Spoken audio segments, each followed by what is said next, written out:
बदमाशों और घरवालों के बीच लगातार चलती बातचीत के बीच एक रोज सुहेल अचानक अपने घर लौट आया।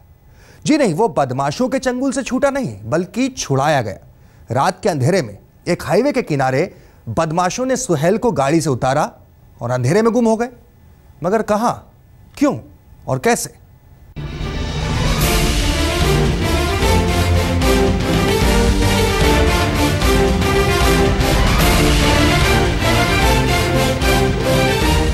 अब सुहेल को अगवा हुए तकरीबन 1 महीने पूरे हो चुके थे और इस बीच घरवाले लगातार अपहरणकर्ताओं से फिरौती को लेकर बात कर रहे थे।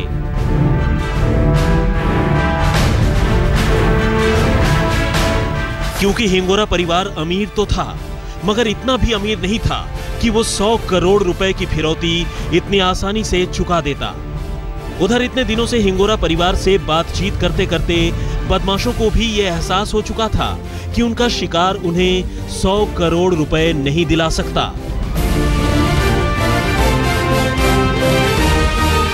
बहरहाल इसी बीच घरवालों ने अपहरणकर्ताओं को तकरीबन 9 करोड़ से 25 करोड़ रुपए के बीच की कोई रकम देने की हामी भर ली और बदमाशों ने इस रकम के बदले सुहेल को रिहा करने का फैसला सुना दिया।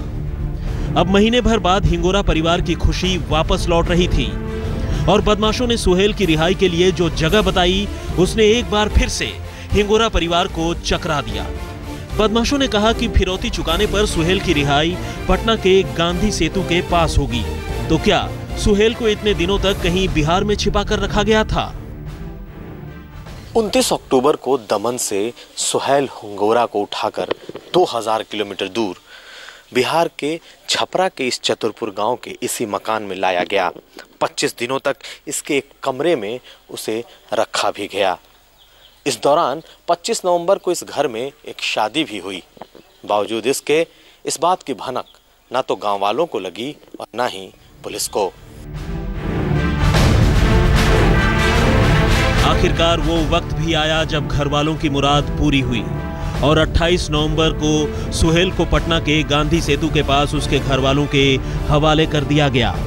यानी करोड़ों की फिरौती के इस खेल में सुहेल की जान बच गई। लेकिन अब भी कई सवाल थे जिनका जवाब किसी के पास नहीं था। मसलन आखिर सुहेल को अगवा किसने किया था? उसे बिहार में कहां छिपा कर रखा गया?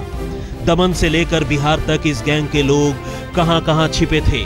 सवाल कई थे, लेकिन सब के सब अनसुलझे।